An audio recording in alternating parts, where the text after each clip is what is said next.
Assalamualaikum warahmatullahi wabarakatuh. Bismillahirrahmanirrahim. Alhamdulillahi rabbil alamin. Wa bihi nasta'in. Wa sallallahu wa sallama wa baraka ala nabiyyina Muhammadin wa alihi wa sahbihi ajma'in wa ba'd. നമ്മൾ ബിഇദ്നില്ലാ സൂറത്ത് താഹയാണ് പഠിക്കാൻ ഇൻഷാ അല്ലാഹ് ആരംഭിക്കുന്നത്. ഈ സൂറത്ത് മൂസ എന്ന് പേര് വിളിക്കപ്പെട്ടിട്ടുണ്ട്. ഹദീസിൽ അങ്ങനെ വന്നിട്ടില്ല, പക്ഷേ തഫ്സീറുകളിൽ.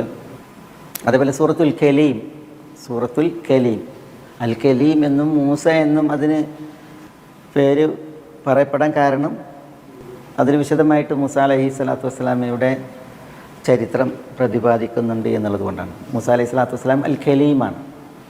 നബി സല്ലല്ലാഹു അലൈഹി വസല്ലം തങ്ങൾ ഈ സൂറത്തിന് സൂറത്ത് ത്വാഹ എന്നാണ് പരാമർശിച്ചത്.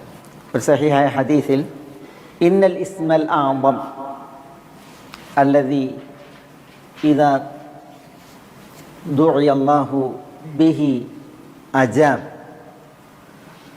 ഫീ സുവരിൻ സലാസിൻ എന്ന് കാണാം. നബി സല്ലല്ലാഹു അലൈഹി വസല്ലം തങ്ങൾ പറയാണ്, ഇന്ന അൽ ഇസ്മൽ അഅ്ദം, തീർച്ചയായും അൽ ഇസ്മുൽ അഅ്ദം അല്ലദീ ഇദാ ദുഇയ അല്ലാഹു ബിഹി അജാബ്, ആ ഇസ്മുൽ അഅ്ദം കൊണ്ട് അതിനെ മുൻനിർത്തി അള്ളാഹുവിനോട് ദുആ ചെയ്താൽ അള്ളാഹു സുബ്ഹാനഹു വ തആല ഉത്തരം നൽകും.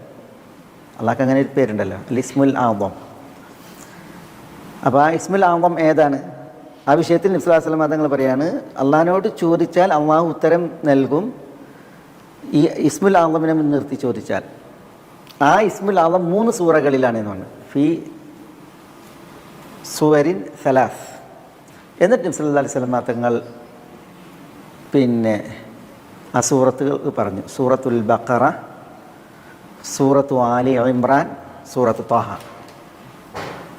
ഈ 3 സൂറകളാണ്. സൂറത്ത് അൽ ബഖറ, സൂറത്ത് ആലി ഇമ്രാൻ, സൂറത്ത് ത്വാഹ. ഈ ഹദീസ് റിപ്പോർട്ട് ചെയ്യുന്നത് അൽ ഖാസിം അബു അബ്ദുറഹ്മാനാണ്. അപ്പോൾ അദ്ദേഹം പറയുകയാണ്, ഞാൻ ഈ 3 സൂറത്തുകളിലും ഈ ഇസ്മുൽ അഅ്ദം തെരഞ്ഞു. നബി സല്ലല്ലാഹു അലൈഹി വസല്ലം തങ്ങൾ പറഞ്ഞ് ഇസ്മുൽ അഅ്ദം തെരഞ്ഞു. അപ്പോൾ ഞാനത് കണ്ടെത്തി. അത് സൂറത്തുൽ ബഖറയിൽ അല്ലാഹു ലാ ഇലാഹ ഇല്ലാഹു വൽ ഹയ്യുൽ ഖയ്യൂം, സൂറത്ത് ആലി ഇമ്രാനിൽ അലിഫ് ലാം മീം അല്ലാഹു ലാ ഇലാഹ ഇല്ലാഹു വൽ ഹയ്യുൽ ഖയ്യൂം, സൂറത്ത് ത്വാഹയിൽ വഅനതിൽ വുജൂഹു ലിൽ ഹയ്യിൽ ഖയ്യൂം. അപ്പോൾ ഏതാണ് ഇസ്മുൽ അഅ്ദം? അൽ ഹയ്യു അൽ ഖയ്യൂം, അതാണ് ഇസ്മുൽ അഅ്ദം. പിന്നെ ഇസ്മുൽ അഅ്ദം ഇതിൽ പരിമിതമാണോ അതല്ല ഇതല്ലാത്ത വേറെ ഇസ്മുകളുണ്ടോ? ഇതേപോലെ സഹീഹായ ഹദീസുകൾ വേറെയും ഇസ്മുകൾ അറിയിക്കുന്നുണ്ട് ഇസ്മുൽ അഅ്ദമിൻ്റെ വിഷയത്തിൽ. ഏതായാലും അൽ ഇസ്മുൽ അഅ്ദം എന്നുള്ള ആ ഒരു അള്ളാഹുവിൻ്റെ മഹനീയ നാമം അത് നമ്മൾ മുൻനിർത്തി അള്ളാഹിനോട് ചോദിച്ചാൽ അള്ളാഹു സുബ്ഹാനഹു വ തആല ഉത്തരം നൽകും. ഇദാ ദുഇയ ബിഹി അജാബ് വ ഇദാ സുഇല ബിഹി അഅത, അങ്ങനെയും ലഫ്ദുണ്ട്.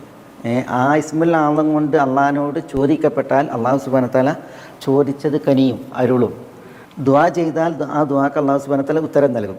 അതുകൊണ്ട് തന്നെ പൂർവികർ ഈ ഇസ്മുൽ അഅ്ദം ഏത് എന്ന് അന്വേഷിക്കുമായിരുന്നു. എന്തിന്? അത് വെച്ചിട്ട് ദുആ ചെയ്യാം. അതുകൊണ്ടാണ് ഇവിടെ ഈ അൽ ഖാസിം അബു അബ്ദുറഹ്മാൻ ഈ 3 സൂറകളിൽ ഒരു പേര് വന്നത്, ഈ പേര് വന്നതിന് അദ്ദേഹം പരിധി തെരഞ്ഞത്. അങ്ങനെ അദ്ദേഹം അത് ആയത്തുൽ കുർസിയിൽ അല്ലാഹു ലാ ഇലാഹ ഇല്ലഹു വൽ ഹയ്യുൽ ഖയ്യൂം, പിന്നെ സൂറത്ത് ആലി ഇമ്രാൻ്റെ തുടക്ക വചനത്തിൽ അലിഫ് ലാം മീം അല്ലാഹു ലാ ഇലാഹ ഇല്ലഹു വൽ ഹയ്യുൽ ഖയ്യൂം, പിന്നെ ഈ ത്വാഹയിൽ വഅനതിൽ വുജൂഹു ലിൽ ഹയ്യിൽ ഖയ്യൂം. ഈ ആയത്തുകളിൽ ഞാനത് കണ്ടെത്തിയെന്ന് അദ്ദേഹം പറയുന്നുണ്ട്. അപ്പോൾ ഇവിടെ നബി സല്ലല്ലാഹു അലൈഹി വസല്ലം തങ്ങൾ നമ്മുടെ വിഷയത്താണ് ഈ സൂറത്തിൻ്റെ പേര് പറഞ്ഞത്, സൂറത്ത് ത്വാഹ.